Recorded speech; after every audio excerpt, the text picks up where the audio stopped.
Oi, Télia, tudo bem? Tudo bom você? Tudo jóia. Então vamos lá, né? Já são 8h30 e hoje o tema dessa live ela é saúde mental no trabalho. Comigo, Cláudia Sens, eu sou primeira formação advogada, né? E psicanalista. E você, Télia, vamos lá? Quer se apresentar?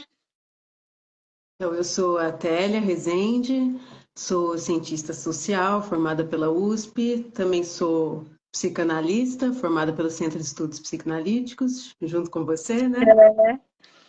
E também tenho pós em Direito de Família e Sucessões, né? E trabalhei 13 anos no Tribunal de Justiça na área do Direito de Família e Sucessões, e atualmente estou desenvolvendo uma pesquisa, né? Que vou dar início, né, a ela junto com a Universidade Federal de São Paulo, a nível de mestrado, sobre exatamente esse tema que a gente vai debater aqui hoje, que é a saúde mental no trabalho, o assédio moral, com foco, né, no aspecto social da minha parte, e vamos concatenar Sim.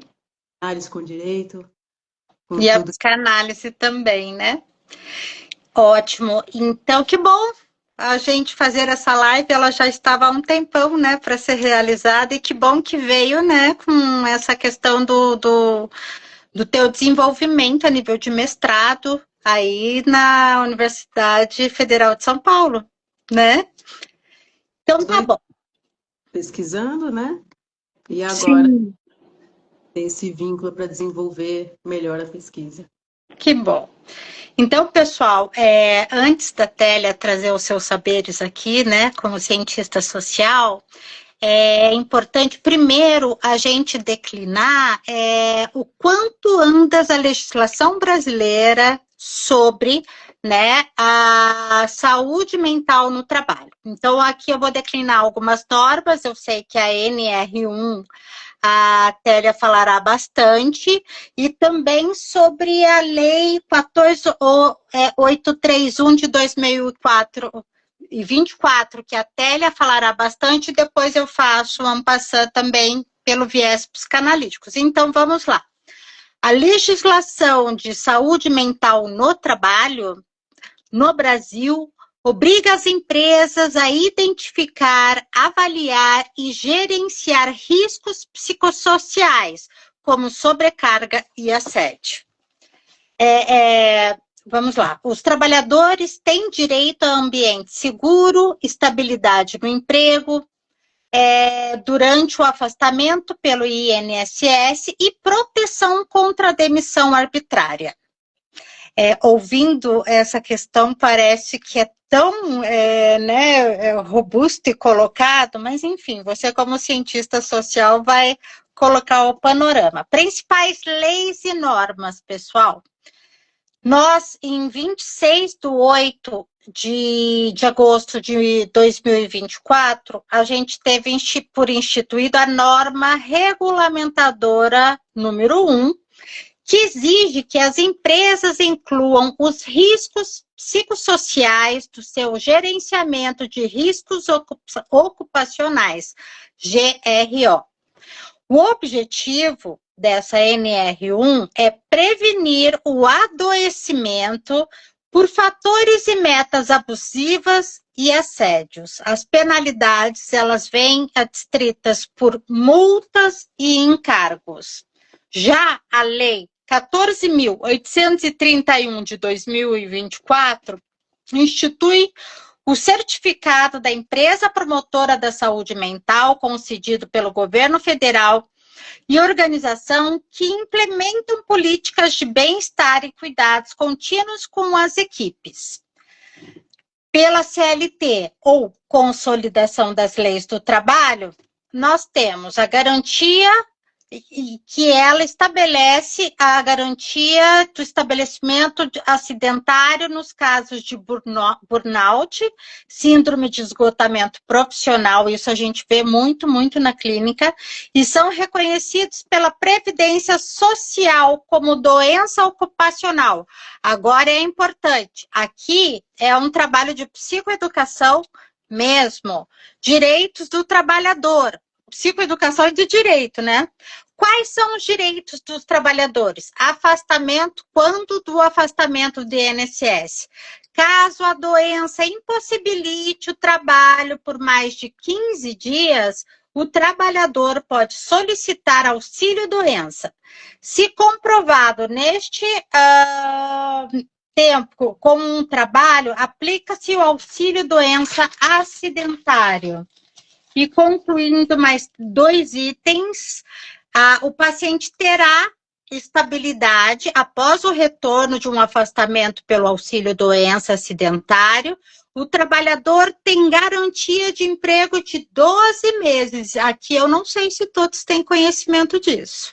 Então, olha lá, estabilidade depois do auxílio-doença, 12 meses. Tem muita gente com muito medo de pedir, se tratar emocionalmente, com medo de ser mandado embora, não é verdade? Aí vem o aspecto da indenização. Se a doença ou o agravo tiverem origem nas condições do trabalho, assédio ou abusos, ou o empregado pode buscar reparação moral na Justiça do Trabalho. Essa é a introdução que eu fiz, né, sobre a questão normativa. E agora é com você. Vamos lá? Bom, vamos lá. Acho que uma das grandes motivações, né, da gente estar discutindo aqui esse tema é que os números aumentem, né?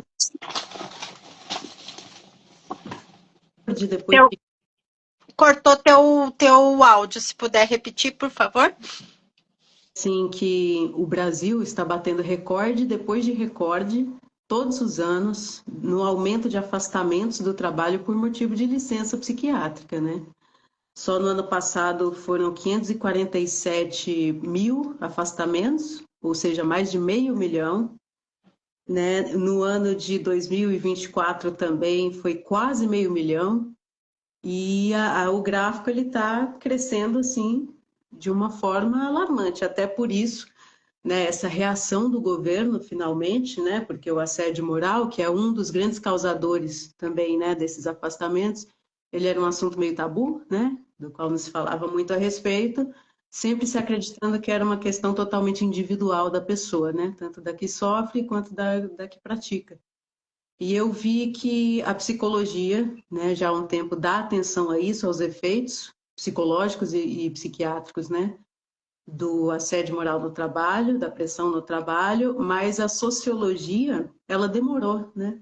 A explicação, até da parte de Christopher de Jus, que é também jornalista, né? É que realmente esse tema sempre foi trazido como uma questão subjetiva, uma limitação da pessoa ali de lidar com algo que faz parte do trabalho e não um problema social. Mas no momento em que a gente tem mais de 500 mil de afastamentos, a Previdência que está pagando, né, para essas pessoas ficarem em casa porque elas não conseguem mais trabalhar. É o SUS que está atendendo essas pessoas para que elas se recuperem, né? E se são pessoas que não têm um vínculo de CLT, né? Porque depois da reforma trabalhista, a precarização do trabalho, a uberização, né? O trabalho informal cresceu horrores.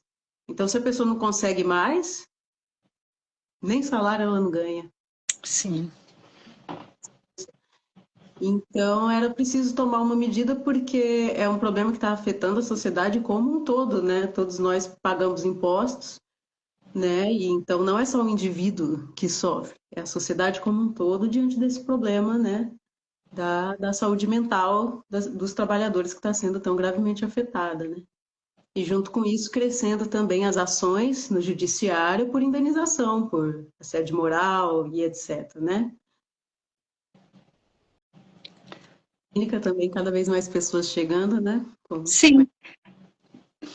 Mas, assim, a gente também teve a dessubjetivação do humano no trabalho, ele vem sendo gradual há muito tempo, bem antes da pandemia. Mas, na pandemia, ocorreu um input muito grande de estresse, porque aquele trabalhador precisava dar conta da casa, precisava dar conta das questões domésticas e precisava dar conta de gerir a si mesmo, né? E o que vem também, agora a gente precisa, por que eu falo que essa questão do trabalhador e da sua subjetivação vem há muito tempo, porque desde a década de 70 a gente tinha um trabalhador operacional e autônomo para aquela condição. Aí vocês têm um nome para isso que eu até anotei, eu não me recordo mais, que migrou para aquele expediente do trabalhador multitarefa. Não foi isso? Que vem dali de 1980. Com a demanda do capitalismo aumentando, cada vez mais existe a forclusão que Lacan fala para a gente, que é a subjetivação do humano vai desaparecendo. Eu acho que é por aí que caminha essa tua pesquisa também, né? Sim, eu cheguei a mencionar que depois do toyotismo, né? Toyotismo, é o pós-toyotismo, né? Essas alterações do trabalho, elas respingam mesmo. Na verdade, a gente pode até voltar mais no tempo ainda, né?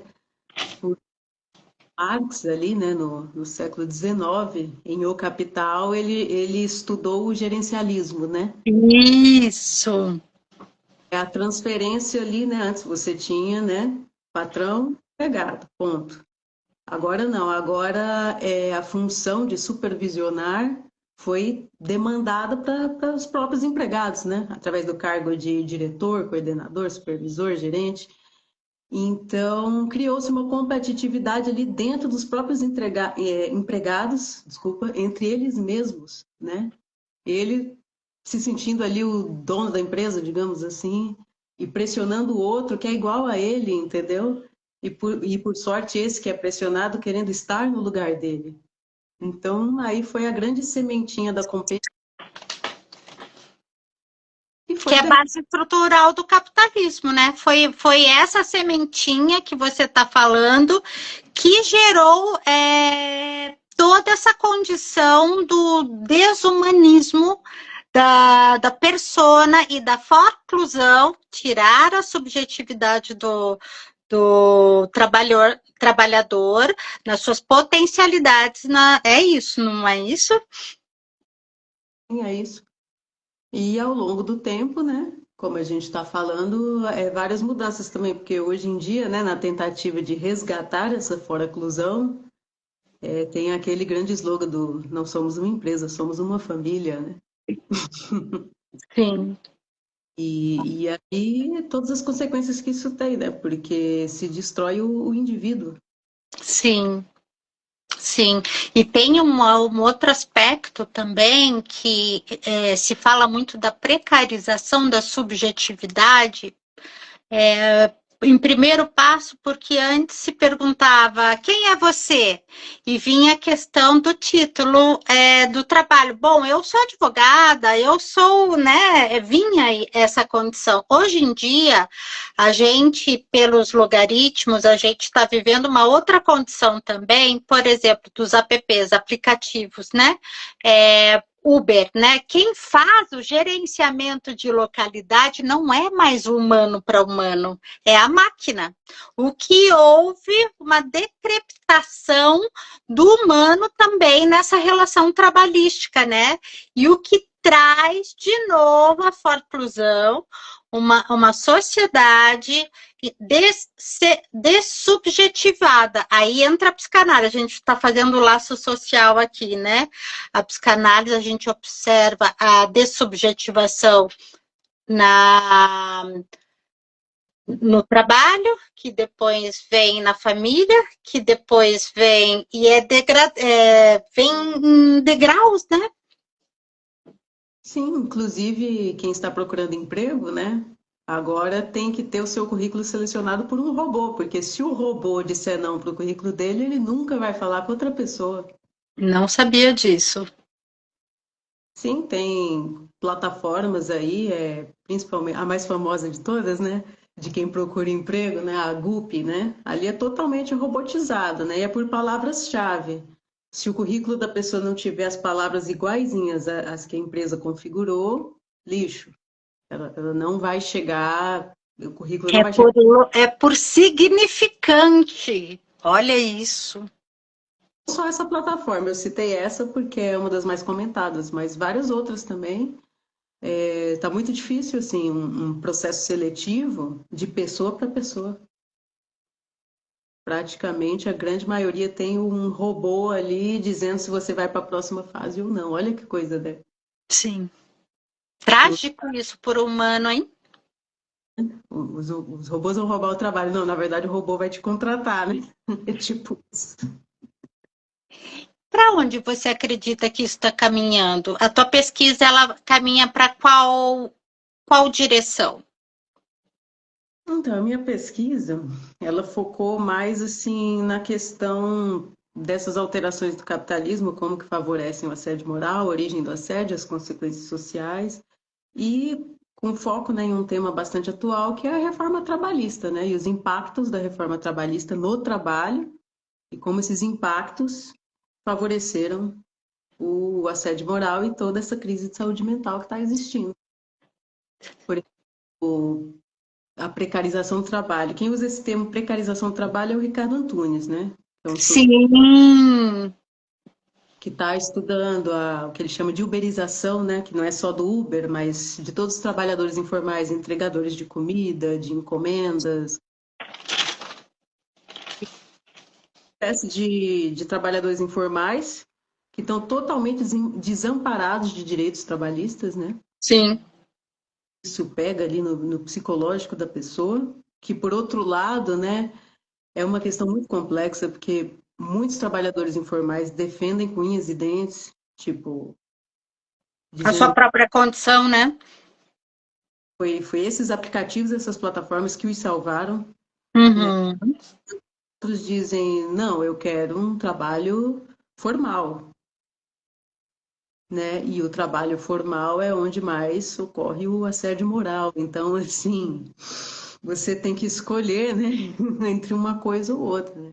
E aí o Ricardo Antunes, ele até fala, o trabalhador atual, ele se vê diante de uma escolha bem difícil, né?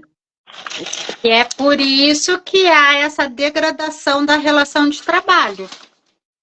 Fala assim, o trabalhador tem que escolher entre o completo desemprego ou o privilégio da servidão.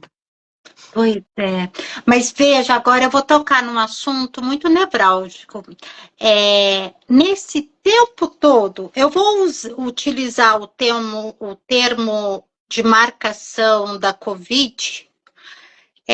Eu não vou falar ainda aspectos psicanalíticos, mas eu vou utilizar esse termo porque o governo, aí daí você vai, a tua pesquisa vai para a modificação das leis do trabalho. O governo ali na Covid, ele não abraçou a população. Em que sentido? Ele deixou de priorizar e dar máscaras para o trabalhador que precisava trabalhar, desse grupo de trabalhadores que precisava de trabalhar.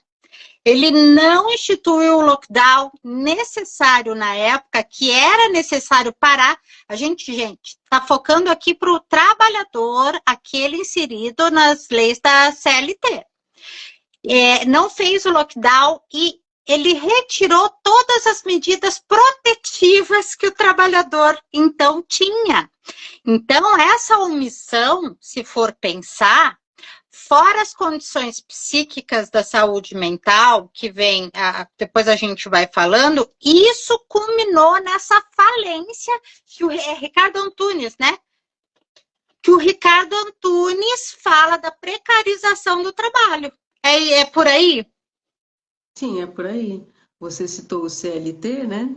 E eu vou citar o servidor público também, né? Que trabalhou em casa, os que Você podiam, é uma delas, que foi uma delas, né?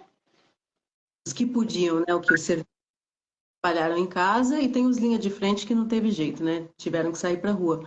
Mas os que trabalharam em casa, né? Trabalharam normal, bateram ponto, produziram até mais do que presencial, na maioria das vezes, e o tempo de serviço não foi contabilizado para fins de aposentadoria. Nossa, é verdade, tem essa questão ainda. Anos que a pessoa trabalhou e não foi contabilizado para fins de aposentadoria, como se não estivesse trabalhando. E até hoje está em trâmite ali politicamente para tentar reaver esse tempo, né? Então foi realmente algo para o trabalho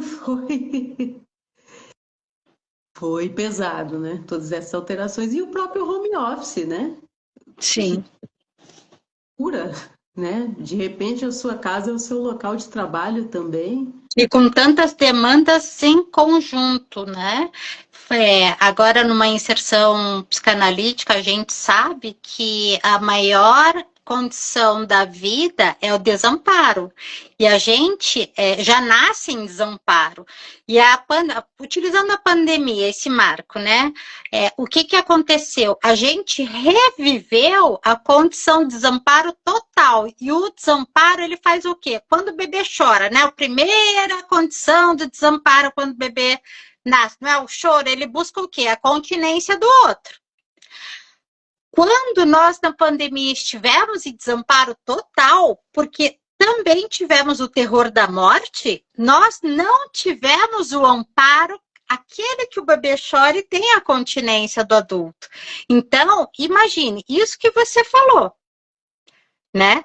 De que loucura, todo mundo trabalhando muito com medo de morrer, com a sua própria ferida narcísica, que é o medo, é esse desamparo que avassalador.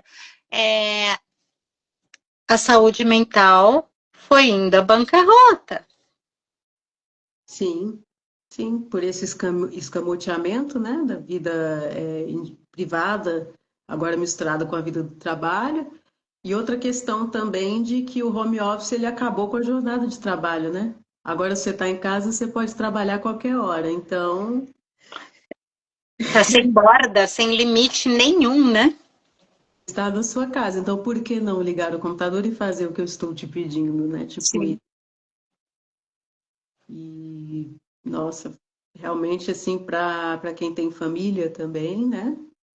Assim, estatisticamente, o próprio Ricardo Antunes falou isso também. Foi um baque na família, não só naquele trabalhador, mas na família, né? De repente se adaptar a trabalhar em casa, né? Por isso que ele fala que a degradação, ela é da relação, começa na relação do trabalho. Aí vai do laço social, que é aquilo que você fala no início, que um gerencia o outro e não tem condição de se estabelecer uma relação, fica forcluído, né? Daí vem degradação, laço social, trabalho, laço social, família e vínculos, porque a família se desestrutura completamente. Isso, e aí é um problema que é como que o ser humano vai lidar, né? Que ele vai aguentar a derrocada no trabalho, a derrocada da família, da sua individualidade, né? Então, é difícil, né? Difícil para a cabeça aguentar, né? E o resultado Sim. parecendo mais, né? Porque isso não mudou tanto assim, né? Por isso que o governo veio procurar tamponar, né, toda essa questão gritante com a NR1. Você tinha me falado nos bastidores acerca da NR1. O que era mesmo? Então, a norma regulamentadora, né? Que Isso. maio desse ano, né, começou a fiscalização nas empresas, né, se ela está sendo aplicada ou não, os riscos psicossociais do trabalho, né, para evitar justamente a consequência desses afastamentos, né, que, como eu falei anteriormente, eles estão sobrando para a sociedade como um todo, para os cofres do governo, né, para todos nós, né. Realmente chegou o prejuízo financeiro do governo está na ordem dos bilhões já, E quem paga tudo isso?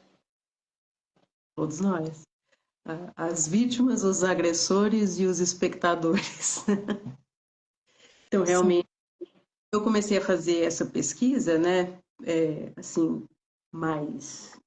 Comecei a escrever mesmo faz uns 2 anos, né? E quando houve essa reação do governo, né? De pegar mais firme aí na implementação da norma, eu falei, nossa, realmente, né, como eu vinha já desenvolvendo aqui, o problema está piorando no nível que não dá mais para suportar, né?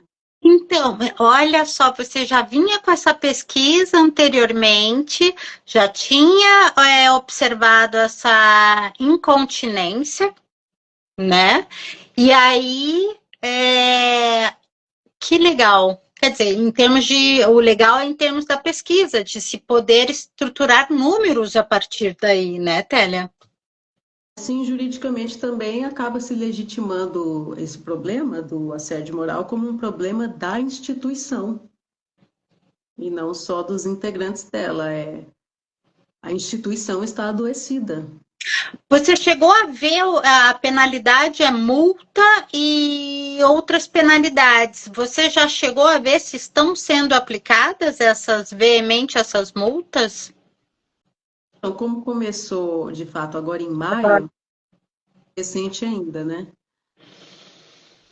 Para ver o que vai ser alcançado, porque até então as providências estavam sendo assim palestras, cursos sobre assédio moral dentro da empresa, né, com os gestores, mas, né, ficou muito ali no teórico, né? Sim.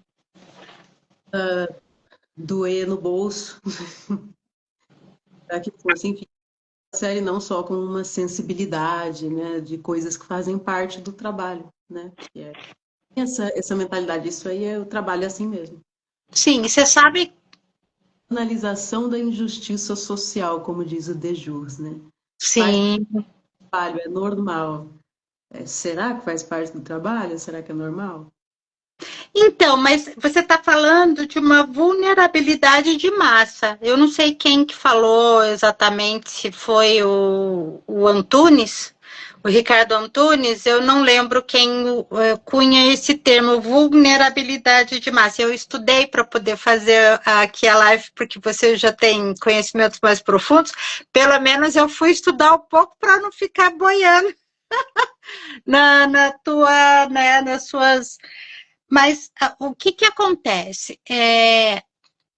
Vamos lá, eles colocaram a NR1 para tamponar essa condição diante da vulnerabilidade de massa, diante de fatos notórios de verificação, inclusive de suicídio nos locais de trabalho.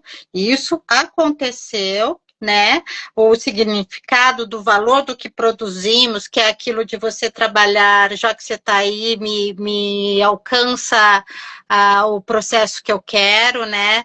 Esse valor ele ficou sucateado e a crise do pós-fordismo. E isso eu entro na tua categoria de ciências sociais, né? Que é aumento do trabalho morto e diminuição do trabalho vivo. Não sei se né, que é a questão da algoritmização feita por máquinas, que culminou, que é essa coisa do RH que você fala que os currículos são jogados fora, se não tem a palavra certinha que eles querem, que culmina em muitas situações degradantes. Você acredita que somente essa NR1 e a lei, eu vou voltar lá, que eu já esqueci a lei, você lembra da lei? 14.831 de 2024, que institui certificado de empresas promotoras da saúde mental. Você acredita que esse certificado e a NR1, diante dessa evolução do pós-fordismo, tem condições de bloquear toda essa nossa situação, principalmente psíquica, que já estamos?